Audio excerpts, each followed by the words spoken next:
Welcome back to another segment of Behind the Scenes of the Waltons. Today I'm taking more of your questions in a segment of Ask Judy.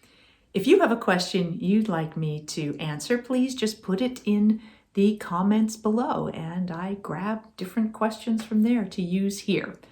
And if you're enjoying all of these, I do appreciate if you like and subscribe, and please share it with other people you think would enjoy. I have a question here from Roger, who said, did you ever use your acting skills in any personal real-life situations? Ooh, I could get in trouble answering that, couldn't I? One of the things that came to mind when asked that question was the type of stuff I did as a child, because early on I had a lot of natural skill in the area. I think children as actors are often just instinctive. And so it starts off as just being natural. I mean, we've talked about Cammie. She was such a brilliant little natural actress. And I think that was true with pretty much all the kids on the Waltons.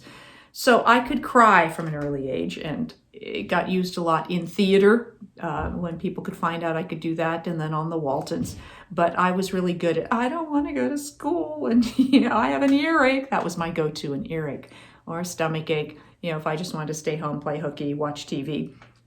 So that was some of my early use of acting skills in real life. W. Hewitt asked, I would be interested in an episode where you go through the romantic relationships that occurred in each character's life, where they met and why they broke up.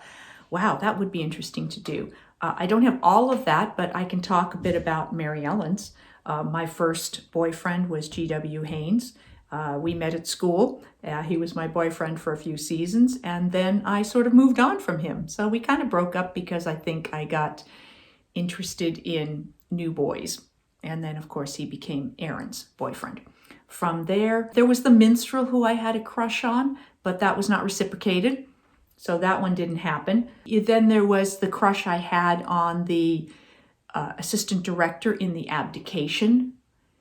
So that was not really, we walked to Ike's store, and that was about the extent of that relationship.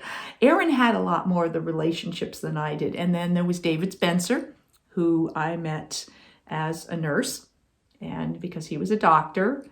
Then we were engaged, and we broke up because I met Kurt and decided I was going to marry Kurt. Then, of course, there was Kurt, who I met when he moved to the mountain to be a doctor. We were married until he was killed at Pearl Harbor, and then came back from the dead. We won't go into that right now. I do not know why they wrote that episode, so I get asked that a lot. I don't have an answer to that. I'm going to try and see if Tom Bauer would come on one of my segments and maybe talk a bit about his experiences as Kurt. After Kurt, there wasn't much. There were not really any romantic episodes until Eddie Ramirez in The Medal, when he brought Kurt's medal, and we had a little bit of a romance, but he didn't stay on the mountain, so that ended quickly. And then there was Jonesy, who arrived when his car broke down and he crashed with Jim Bob, and we brought him home. I nursed him back to health, and we ended up getting engaged, and then we got married. So Mary Ellen didn't have a lot of romances during the 9 seasons. So I'll try and get back to you with somebody else like Erin, which would be a full-time job working out hers. I'd have to maybe get her input on her love life.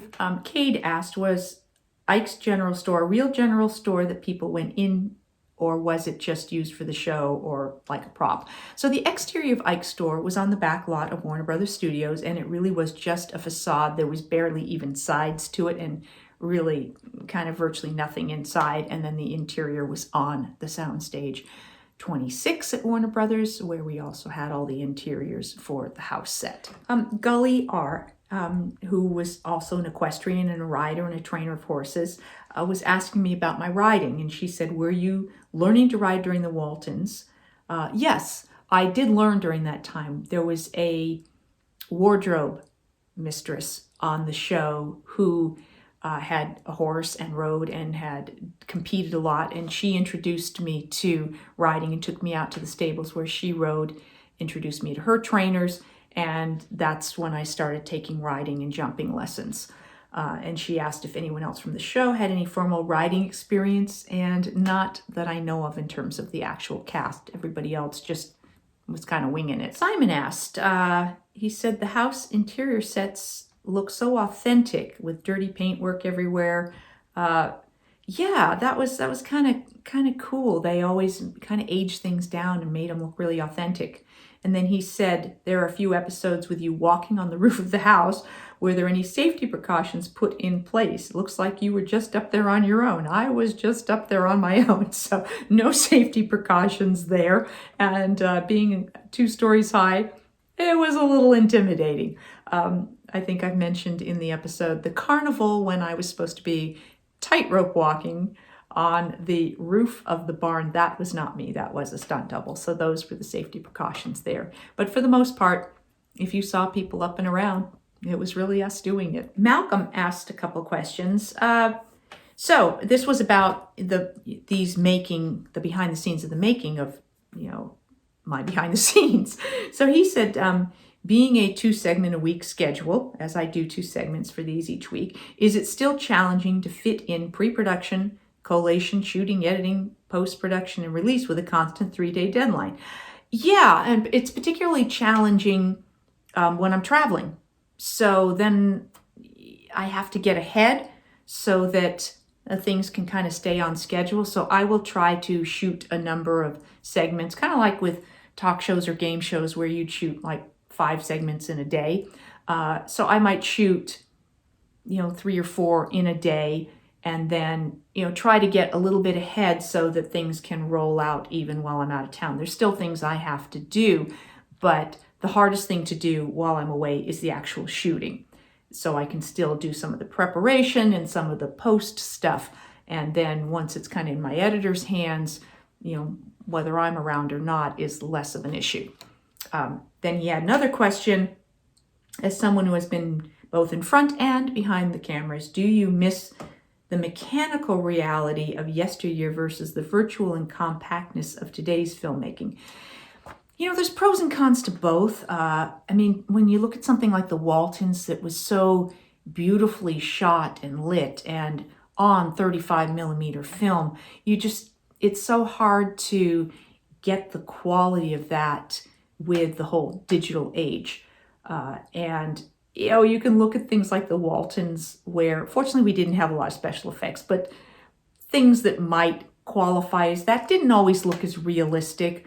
You can look at shows from earlier eras and recognize maybe cheesy special effects. So those types of things, we're so much more advanced now with computer-generated images and things like that they can do. So I think there's pros and cons to both. I wouldn't be able to do these segments if it weren't for all of the new digital and simple aspects of being able to do filming. Because I certainly am not adept enough to have a big camera and then you need a crew and somebody to run it. And I kind of just shoot these on my own. So pros and cons to both. And I think it really just depends on what you are trying to shoot. All right, and one more. I know I said a couple of questions, no problem, but just curious how much actual footage time-wise do you roll per segment that gets edited out? And do you feel your intimate knowledge of the subject matter limits run-ons? I usually shoot, I'd say 10 to 15 minutes.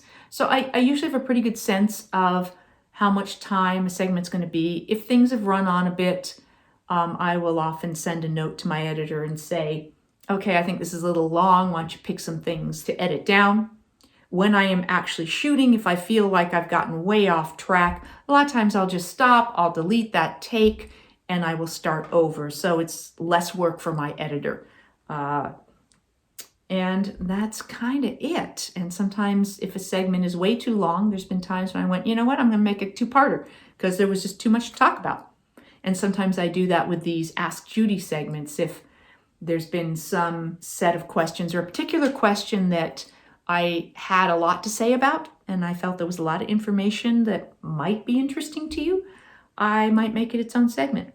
So there you go. That's more behind the scenes of the behind the scenes. I'll be back with more behind the scenes of the Waltons and more Ask Judy. Thanks for watching.